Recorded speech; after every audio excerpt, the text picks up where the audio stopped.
What is up, everyone? It is Diecastbuffet here again. Guys, we have the 2024 Brad Keselowski Darlington Raced Win Ford Mustang in the studio. This diecast is incredible. Let's hop to the diecast review. And here we go, folks. Outside of the box, look at this amazing work of art. Wow. There is so much going on with this raced version diecast, and it's almost identical to the clean version, right? So if you compare logo for logo, it is almost a perfect copy. It might be the best raced version diecast ever because the clean version that got made it's almost spot on, right? So you can have both variants of this car, the clean and the raced version, which is basically pre and post race. That would make an amazing display of itself. But I tell you what, out of all the Brad Keselowski wins, this is one of my favorite ones ever to have. I mean, it's just, there's so much going on with it. All the confetti, which I believe is yellow, white, and blue, because it was the Goodyear 400. Naturally, that's the colors of Goodyear. But, I mean, just beautiful, beautiful paint scheme to start off with. A ton of raced wear. It's a lightly colored car, so all that dirt and buildup, it's going to just cake this car. Wow. So you can't even read the front windshield because there's so much confetti on it, right? And then you can barely even read the Castrol logo on the hood. Just fantastic stuff, guys. If you haven't picked up this diecast, what are y'all doing, man? Make sure to tap into Circle of Diecasts. Pick up yours today. Wow. Look at all that freaking confetti. You got Ford Performance here. Ford Performance, if you could read it. Castrol. You can see the front snout of this Ford Mustang. I mean, just the dirt and the grime. I'm telling you, man, this thing is caked in just everything you want in a raced version. It's one of the most beautiful race wins we've ever seen. At least for me, it is. Got the number 6 right there, Sunoco. You have the buildup of confetti on the carbon fiber splitter. It's not decaled underneath. Sometimes they decal it, but the top of that splitter, it does have that carbon fiber texture. Now, I'm noticing the front end of the car is a little bit lower than it's supposed to be.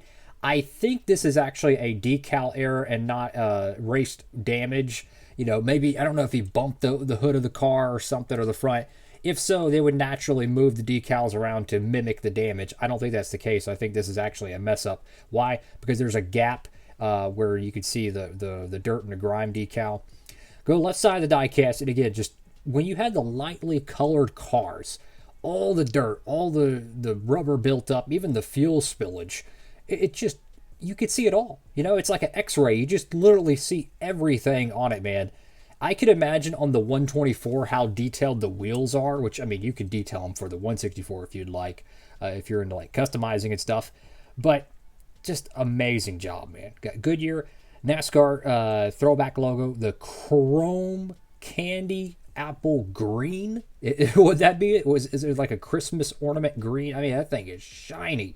We did the diecast review on the clean version. I was blown away. I really was. It was that cool of a diecast. And then having the raced version in the studio. I'm just saying, if you're a Brad Keselowski fan and you collect his 124s, I would put this at a priority in terms of your diecast shopping list, because I wouldn't be surprised 5 to 7 years from now, this is one of the hardest Brad Keselowski diecasts to find, is his Darlington raced win. First win with Roush. The Castrol paint scheme, the livery itself has so much motorsports history back with the rally racing days. I think they were on, Toyota Celicas or whatever the biff they call them. I mean, there is just so much history with this paint scheme.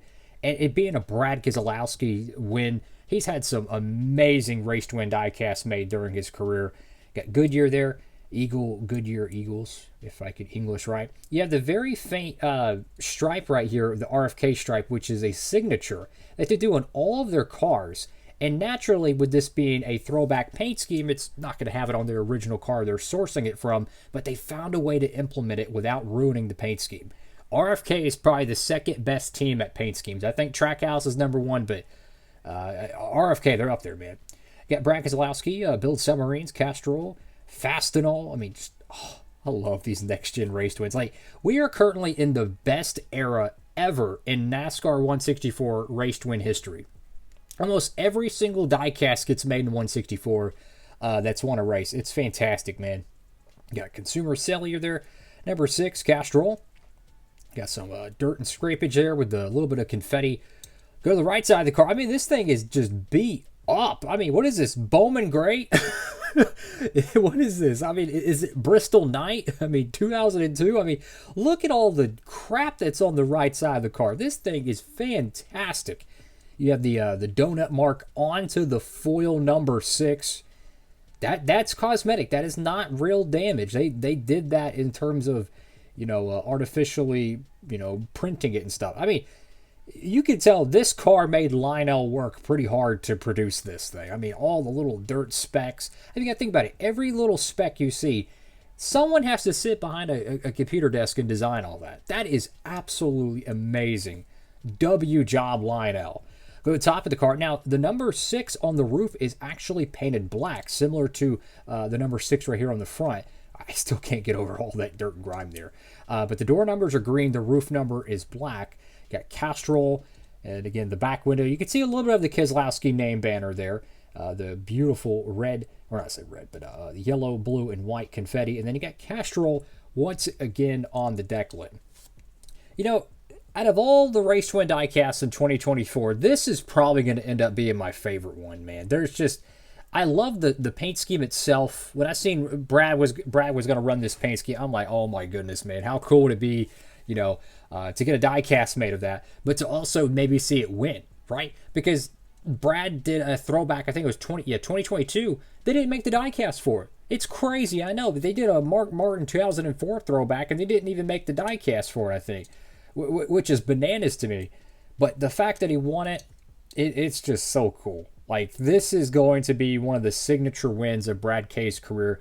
At the time of this video, this is his most recent win. Do I think it's going to be his final win? No, I don't. I could see him, once he retires from full-time racing, he's a businessman, right? He's running the competition side at Roush.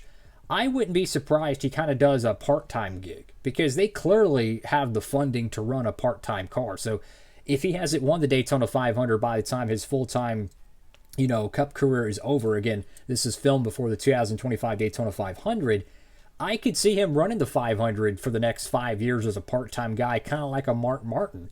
I could see that happening. If so, he's going to have many more opportunities to win races and inevitably have another race win diecast made. Literally one of the best race to win diecasts I've ever seen. I mean, 2023, the favorite one for me was Chris Buescher's Daytona win. That thing is caked in confetti. Love that one. This is definitely my favorite one for 2024. I mean, the paint scheme itself, it has everything you want with it. It's the best raced version from 2024, in my opinion. What do y'all think, guys? I mean, just look at this thing. This thing is awesome. And the fact that it's a unique paint scheme and you can buy the clean version and then you could have both variants, I love that. I've said that so many times. If you're going to make a race to win, just make the clean version too, because it's unfortunate if you make the clean version of the car, at least it gives you the option that you can modify it and turn it into the raced version, right? But if you make only the raced version and you don't make the clean edition of it, congratulations, you can't. You know what I'm saying? You can't just unconfetti the car. So that's all for now, guys. Thank y'all for watching the video. I'm going to show a couple other 164s real quick in the studio. I'm going to actually show another throwback. Check this out. This is Daniel Suarez 2024 Quaker State car. This is a beautiful car. This ran in the race that Brad won. And then we're going to be showing one of the Xfinity throwbacks. This one recently released, the Josh Bilicki Circle B Diecast Xfinity Camaro. Shout out to them for getting so many 164 diecasts made. I mean, half of the trucks that have been produced in the 164 scale, they would never exist. They would never exist if Circle B didn't sponsor them. So fantastic job by them. Go show them some love. Pick up some diecasts today. That is all for today's video. Have a blessed one. Like, comment, and subscribe. Diecast Buffet signing off.